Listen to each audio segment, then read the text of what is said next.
Hello everyone. Welcome to another podcast with Cheryl at Guide Singapore. Today we have Jim on the line. Hello, Jim. Hi Cheryl. Hi everyone. Hey, Jim. Can you just do a short introduction of yourself? Me. Mm. My name is Jim Beck. I'm a counselor currently working with the Ministry of Education at a secondary school called Montfort. I'm also a clinical supervisor for various organizations, which means I provide clinical psychological supervision for professionals such as counselors, young psychologists, and sometimes social workers as well. Okay, so today we've actually invited Jim to talk a little bit about some um, mental issues during this circuit breaker period. Some of the things that we'll talk about today may not necessarily apply just to circuit breaker period, but can be applied throughout any day of your life lah, basically. So to start off, Jim, can you maybe just share a little bit about how you think people will be affected, especially during this circuit breaker period? Normally, in the circuit breaker period, people are affected because of the mobility. Mm. They're not able to go to places that they are so used to, they are accustomed to. So basically, due to that, they become somewhat a bit at odds because their self-regulations become challenged. Example, especially now, when you go to NTUC per se, right? You have to go on specific days because it needs to match with your IC number. Mm. So you want to go and you can't go, somehow or other you become challenged by that position. And when you go out, you will see the environment being, quiet, silent, something that you are not accustomed to. So it does affect majority of people who are very visual actually, because they get the sense of the surrounding by what they see. So Okay. maybe so people like us who can't see very well, it doesn't really affect us that drastically, but it does affect our social relationship for those who tend to like go out and meet friends, especially like me. Though I have a visual impairment, I'm always around people, either at my place of work or during supervision, or I like to go out and meet people at places like Starbucks, Coffee Bean. So when you can't do that, it does pose a bit of a challenge. You feel that life is rather lonely, rather restrictive, Mm. those sort of situation. Okay, so it sounds like what you're saying is because of the limitations of the current situation, we cannot really go out that much. We are limited in terms of our social connections. What about like working from home in particular? Oh, working from home in particular for me is a challenge. It's because the nature of my job is I see a person face to face, Mm. regardless of seeing the person or not seeing, because I'm visually impaired. I'm a B2, that means I'm a very poor partial. So when you see a person face to face in a room, I used to contact face to face everyone, so it's easier to understand. You have to understand, because when we can't see very well, we rely a lot on hearing. Now, being on the actual location in a room with the same person that you are working with, and when you talk, the natural sound is very different than you're getting it through a media, like example, Zoom, Hangout, or WhatsApp video and audio as well. Because you tend to lose that sense of that, what we call the vocal vibration. That's how we become accustomed to a person, speaking to them face to face. That's the kind of vocal vibration that we become very sensitive to. And when it's through certain of these medium means like using online system, much of those vibration are filtered through and re-synthesized into the audio that we get. So for one who's visually challenged, who's really very reliant on the audio, they may feel that uncomfortable situation when they are engaging someone. Of course, we would say most of the time we speak to people on the phone and all that. Yes, we do. but we also have natural voices of our family members, our neighbors surrounding us. But when we go to this sort of mode, like 70-80% of the time, uh, after 72 hours normally, you become somewhat affected because you don't get natural sound in your, what do you call it, hearing system. Mm. So yeah, is that natural, like human to human, face to face connection that you're talking about? Even the tactile feedback that you're getting from, let's say, your colleagues, or like people who are walking by you, like passerbys, things like that. You're just missing out on all that when you're like stuck at home, lah, basically. How does Because this? see, the brain picks up everything else when they don't see things.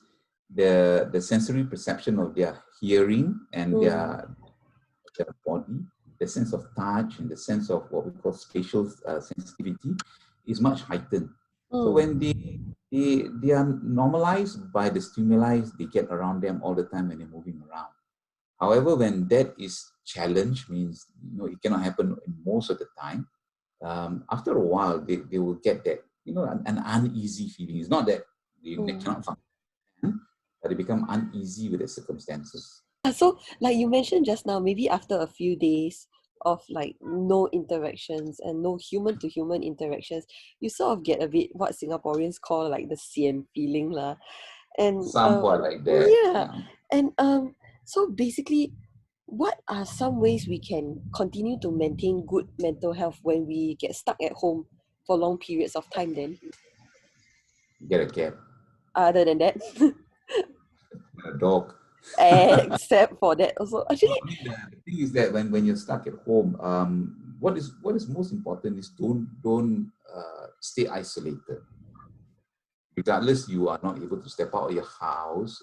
For those of us who are with family, engage them. Still engage them. That helps a lot to mm, your what you call neuropsychology, the part of your brain that manages your emotion through your sensitivity of your body. You connect with people that you are already at home. I mean, there's no restriction for those like fathers, mothers, brothers, sisters, while they connect with them, talk to them, speak to them once in a while. mm, Of course, it is good for those who have pets, their companion. The sense of touch when you touch them, it also soothes you down. It gives you comfort at the same time. The tactile feeling, the sensation that you touch on the palm of your hand will go to your central nervous system, and it actually helps to soothe you down as well. mm. It is that feeling of discomfort. So all you guys who have dogs there, you better appreciate your partner. Huh? So like for those people who don't have pets, or let's say they live alone at home, would you suggest maybe like making a phone call to like a couple of friends every day or so? It's recommended that you stay in touch with someone.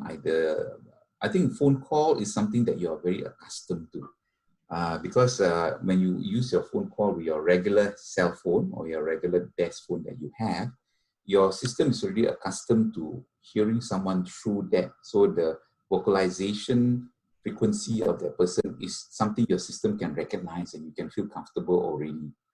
When you're using like situationally, like using Zoom or this other online, as you can hear, your conversation with mine when we're speaking in person and through the system, the echo and the what do you call it, the loop back is very different, you see. Mm. So, because for me, I'm very versatile. I've been using such system for a long period of time.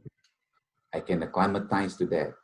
But normally, after a time, our system will automatically adjust. Our subconscious will automatically compensate for the lacking thereof in the environment.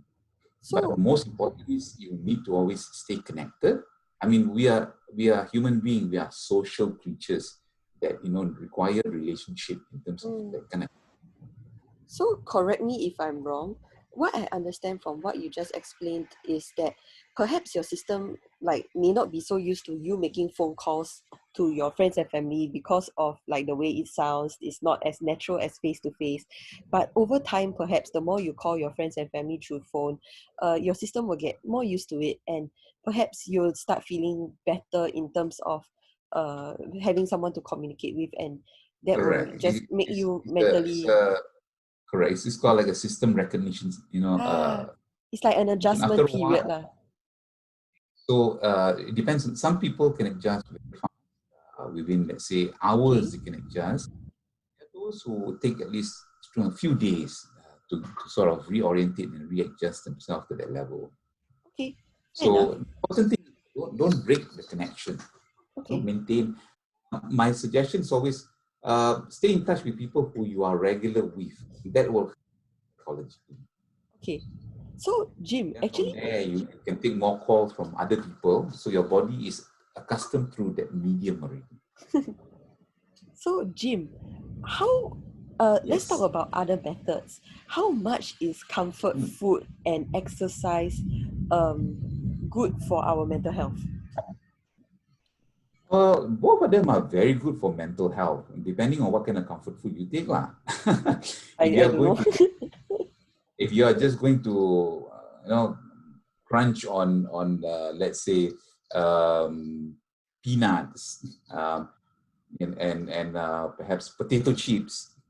I mean, to a certain degree is okay, but beyond a certain amount, you might probably end up having high blood pressure instead of having a high emotional issue. Mm-hmm. I mean, comfort food is something that is good. There are certain comfort food that actually help. Example, nuts.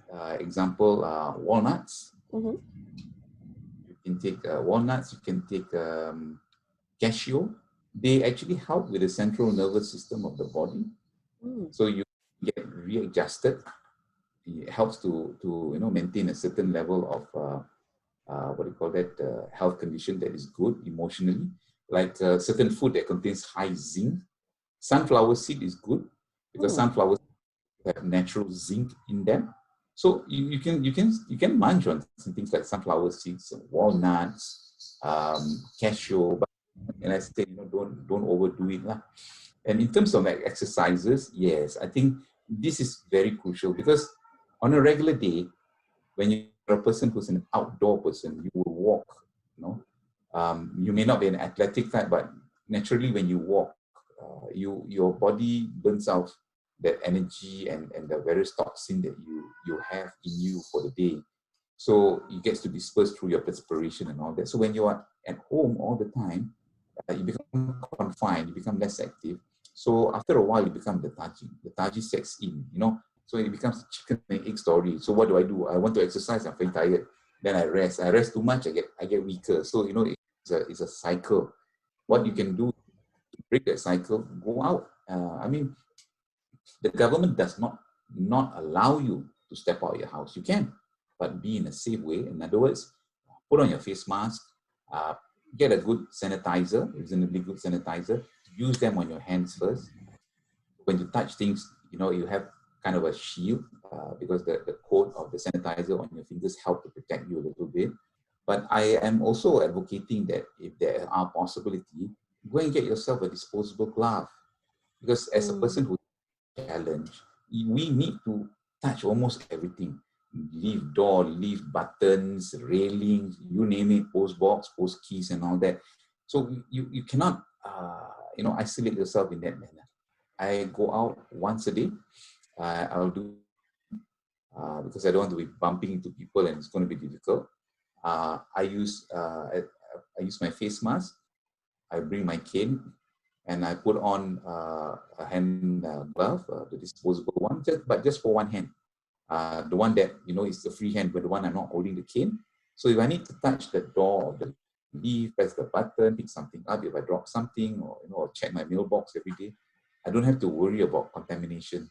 So once I reach home, just outside my door, I will just roll it off and then throw it into the plastic bag, and that's it. So just be active is most important. So the point here is we need to learn to adjust fast. And the thing, what is important, I learned is in such a situation, no man is an island to himself. Be happy, be positive. Life is short, though the road may appear to be long. Enjoy every day that you have because you don't know what's going to happen the next day. We didn't expect to have this situation, and yet we do. So enjoy the moment while it lasts. Enjoy life. Learn to be positive. When something happens, just, when things happen to you, learn to let it go. Because whatever happened now, our conversation now, this moment, Cheryl, Mhm. will be huge when we listen to it again tomorrow. It is over. It is no longer in the state of presence. Leave that moment in a positive. It's Mm. mind over matter. If you don't mind, it doesn't matter. So, like you mentioned, Jim, like there are some people out there going through a difficult time, and your words may reach them, but whether or not they Oh, process is something else. So let's say we have someone who is close to us or a friend of ours who is also going through a difficult time, and we are not trained counselors, you see. So how can we as friends support them in a way that can be helpful towards them? Or what are some things well, we can say to encourage them? ask your friend, how can I help?